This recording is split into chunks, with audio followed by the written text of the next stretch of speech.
আসসালামু আলাইকুম এবং কেমন আছেন সবাই? আশা করি ভালো আছেন। আরও একটি নতুন ভিডিও নিয়ে চলে আসলাম আপনাদের মাঝে। দেখতে দেখতে আরও একটি বছর চলে গেল, জীবনে আর কিছুই করতে পারলাম না। আশা করি আপনারা অনেক কিছু করেছেন, এবছরে আমি কিছুই করতে পারিনি। তো আপনারা কে কোথায় থেকে ভিডিও দেখতেছেন প্লিজ কমেন্ট করে জানাবেন। আর আমার ভিডিওটি কেমন লাগলো কমেন্ট করে দেবেন। আর আমার পেজটিকে ফলো করে দেবেন। ভিডিওটি সম্পূর্ণ দেখবেন এবং আমার ভিডিওতে কী কী হয় সেগুলো সম্পূর্ণ দেখবেন। আপনাদের দোয়ায় আশা করি ভালো ভিউ পাচ্ছি। এরকম ভিউ পেলে আশা করি অনেক কিছু করতে পারবো। আপনাদের যদি কোনো মতামত থাকে সেটা কমেন্ট করে জানাতে পারেন। 2025 সাল আসছিল অনেক দুঃখ নিয়ে। দুঃখ নিয়ে কেন আসছিল তা আপনাদের বলবো। আমার ফ্রেন্ড ছিল, আমরা ছোটোবেলা থেকে একসাথে বড় হয়েছিলাম।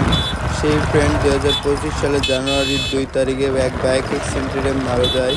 সেজন্য মূলত 2025 সাল আসছিল খুব দুঃখ নিয়ে। আর 2025 সালে ভালো কিছু করতে পারিনি, কেউই ভালো কিছু করতে পারেনি। 2025 সালে দেশে অনেক কিছু ঘটে গেছে। এই 2025 সালের এই ঘটনার কথাটা আমরা সারাজীবন মনে রাখবো। আমার ফ্রেন্ডের কথা সারা জীবন মনে থাকবে। দুই ফ্রেন্ড একসাথে বড় হয়েছে অনেক দিন, একসাথে মেসে থেকেছি, একসাথে পড়াশোনা করেছি, একসাথে ঘোরাঘুরি করেছি, একসাথে খাওয়া দাওয়া করেছি। সেই ফ্রেন্ড হঠাৎ করে মারা যায়, আসলে তার মারা যাওয়াটা মেনে নিতে পারিনি আমরা কেউ। তো ভিডিওটি সম্পূর্ণ দেখুন এবং ভিডিওটি ভালো লাগলে প্লিজ শেয়ার করে দিন। সবাইকে অসংখ্য ধন্যবাদ।